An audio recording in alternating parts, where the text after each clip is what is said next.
جہیز کا لفظ وہاں پر استعمال کر کے جنہوں نے بھی کیا ہے ظلم اٹھایا ہے امت کے اوپر. حضرت فاطمہ کے جہیز کی بنیاد پر اب لاکھوں روپے کا جہیز جو ہے، اور نہ معلوم کیا کچھ لاکھوں، کیا کار جا رہی ہے، یہ جا رہا ہے، وہ جا رہا ہے.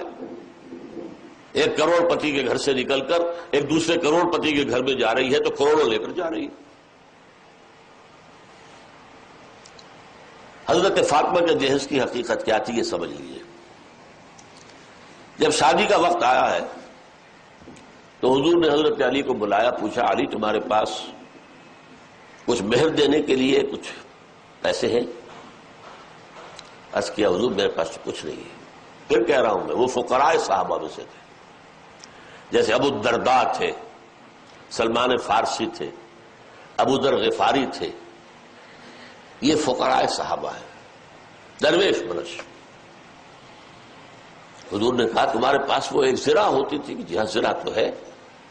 لیکن حضرت علی نے جواب کیوں دیا نفی میں کہ زرہ کوئی دولت تو نہیں ہے، وہ تو جہاد کے لیے ایک اسلحہ ہے.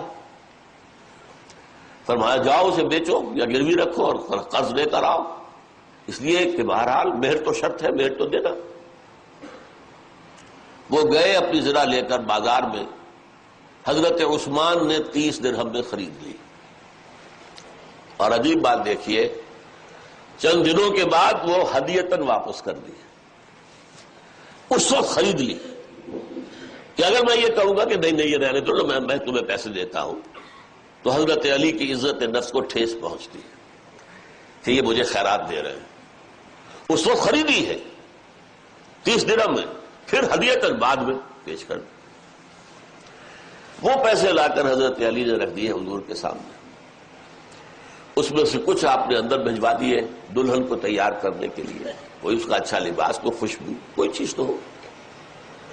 اور باقی سے وہ سامان بنایا. ایک گدا جس میں کھجور کی چھال بھری ہوئی ہے، 2 تکیے ان میں بھی کھجور کی چھال بھری ہوئی ہے، ایک مشکیزہ کنویں سے پانی تو لانا ہی ہے، ایک چکی گندم میسر ہو یا جو پیسنے تو پڑے گے روٹی کے لیے، 1-2 اور برتن. یہ اس پیسے سے بنایا گئی ہوئی چیزیں تھیں. حضور نے اپنی جیب سے 1 پیسے کی کوئی شے نہیں دی جسے جہیز کہہ سکتے. حضور ہی کی دوسری صاحبزادی کا نکاح ہوا ہے مدینہ منورہ میں. 2 نکاح تو آپ کی 2 بیٹیوں کے بچے میں ہو چکے تھے. حضرت فاطمہ اور ام کلثوم ان کے نکاح مدینے میں ہوئے ہجرت کے بعد. ام کلثوم حضرت عثمان کے ہاں جا رہی تھی، وہاں بڑا گھر، ہر شے موجود، وہاں کسی جہیز کا ذکر نہیں ملتا. یہ کیسے ہو سکتا ہے کہ نبی اتنی بے انصافی کرتے کہ ایک بیٹی کو تو جہیز دیا دوسری کو نہیں دیا؟ کوئی ذکر کیوں نہیں ہے؟ وہاں سرے سے کوئی ضرورت تھی ہی نہیں. گھر میں ہر شے موجود ہے ضرورت کی، لہذا کسی جہیز کا ذکر.